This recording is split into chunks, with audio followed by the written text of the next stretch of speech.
مفاد پرست کی نیکسٹ ایپیسوڈ میں ہادی، زارا، مریم اور مہرو کے گرد گھومتی کہانی ایک ایسے موڑ پر پہنچ چکی ہے جہاں سچ چھپ بھی نہیں سکتا اور جھوٹ زیادہ دیر چل بھی نہیں سکتا۔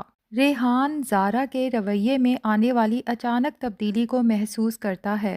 بار بار اصرار کرنے پر آخر کار زارا اس پر انکشاف کر دیتی ہے کہ اس نے ہادی کے رشتے سے انکار کسی ضد یا انا میں نہیں بلکہ ایک گہری تکلیف کی وجہ سے کیا تھا۔ زارا بتاتی ہے کہ اس نے خود محسوس کیا کہ ہادی اور مریم ایک دوسرے میں غیر معمولی دلچسپی رکھتے ہیں اور یہی احساس اس کے فیصلے کی بنیاد بنا۔ یہ بات ریحان کے لیے کسی صدمے سے کم نہیں ہوتی، کیونکہ ایک طرف تو اسے زارا کی بات پر مکمل یقین نہیں آتا اور دوسری طرف اس کا دل اس لیے بھی ٹوٹ جاتا ہے کہ وہ خود مریم کے لیے نرم گوشہ رکھتا ہے اور اس سے شادی کا خواہش مند ہے۔ ریحان نے اپنی آنکھوں سے ہادی کی نظروں میں زارا کے لیے محبت دیکھی تھی، اس لیے وہ یہ ماننے کو تیار ہی نہیں کہ ہادی زارا کے ساتھ ایسا کر سکتا ہے۔ اس کے ذہن میں ایک اور سوال بھی ابھرتا ہے کہ اگر ہادی واقعی مریم میں دلچسپی رکھتا ہے تو پھر اس نے زارا کے لیے رشتہ کیوں بھیجا؟ زارا ریحان کو سختی سے منع کر دیتی ہے کہ اس معاملے پر کسی سے بھی بات نہ کرے، یہاں تک کہ اپنے والدین سے بھی نہیں، مگر ریحان دل ہی دل میں فیصلہ کر لیتا ہے کہ وہ خود ہادی سے سچ جاننے کی کوشش کرے گا۔ اسی سوچ کے تحت وہ اپنے والد کے دفتر پہنچ جاتا ہے جہاں ہادی ملازم ہے۔ موقع پا کر ریحان ہادی سے سیدھا سوال کر بیٹھتا ہے کہ زارا نے شادی سے انکار کیوں کیا؟ ہادی اس سوال پر حیران رہ جاتا ہے اور کہتا ہے کہ یہ سوال اسے زارا سے کرنا چاہیے تھا۔ تب ریحان اسے بتاتا ہے کہ زارا نے ہادی کی بے وفائی کو اس انکار کی وجہ قرار دیا ہے۔ یہ سن کر ہادی کے پاؤں تلے زمین نکل جاتی ہے، کیونکہ وہ تو اب تک یہی سمجھتا آیا تھا کہ زارا کو اس کے کمزور معاشی حالات سے مسئلہ ہے۔ یہ خیال بھی دراصل مریم ہی نے ہادی کے ذہن میں ڈالا تھا، ورنہ ہادی خود اس انکار کی وجہ سمجھنے سے قاصر تھا۔ اس کے وہم و گمان میں بھی نہیں تھا کہ زارا اس پر بے وفائی کا شک کرے گی۔ دوسری جانب اگلے ہی دن ہادی اپنے ماموں منیر صاحب کو لے کر ایک بار پھر زارا کے گھر پہنچ جاتا ہے۔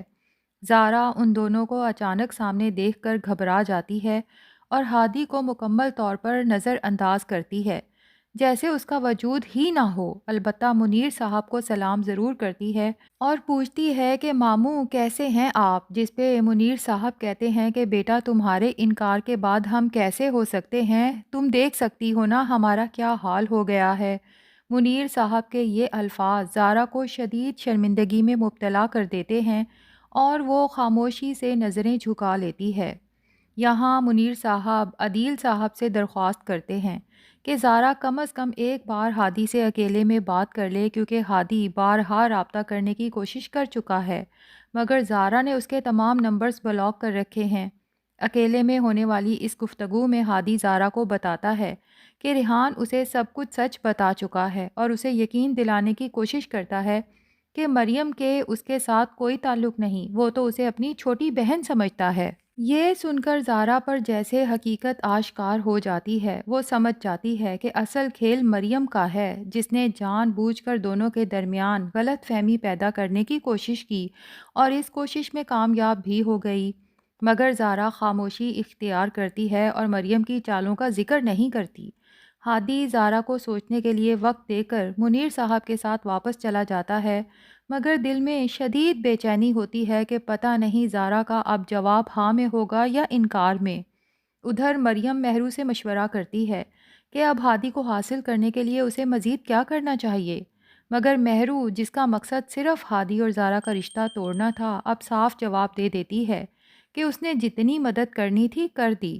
وہ مریم کو یہ بھی باور کروا دیتی ہے کہ اگر ہادی سے شادی کا خواب دیکھ رہی ہے تو سب سے پہلے ہادی کی ماں کو اپنے قابو میں کرنا ہوگا۔ مریم اب ہادی کی ماں کے ذہن میں یہ بات ڈالنے کی کوشش کرتی ہے کہ زارا نے ان سب کی توہین کی ہے، گھر بلا کر شادی سے انکار کیا۔ اگر اسے ہادی سے شادی سے انکار کرنا ہی تھا تو گھر بلانے کی کیا ضرورت، یہ بات تو وہ فون پر بھی کر سکتی تھی۔ مجھے تو لگتا ہے خالہ کہ اس نے جان بوجھ کے آپ کی اور ہادی کی انسلٹ کی ہے۔ میں تو کہتی ہوں کہ زارا سے بدلہ لینے کے لیے بہتر یہی ہے کہ آپ جلدی سے ہادی کی کوئی اچھی سی لڑکی دیکھ کر شادی کر دیں، جس پر ہادی کی ماں کہتی ہے کہ یہ تو بالکل ناممکن ہے۔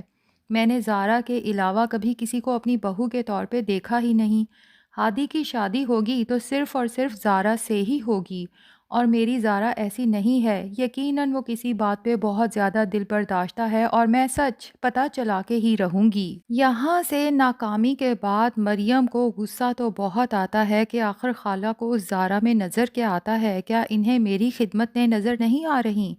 مریم ہادی کے پاس پہنچ جاتی ہے اور اسے کہتی ہے کہ اس بے وفا کی یاد میں گھلنے سے کیا حاصل ہوگا، بہتر یہ ہے کہ جتنی جلدی ہو سکے اسے دل سے نکال پھینکیں، اور ایسے بے وفا انسان کے لیے اچھا یہی ہے کہ جتنی جلدی ہو سکے کسی بہتر انسان کو اپنی زندگی میں جگہ دیں اور باقی کی زندگی خوشی سے گزاریں۔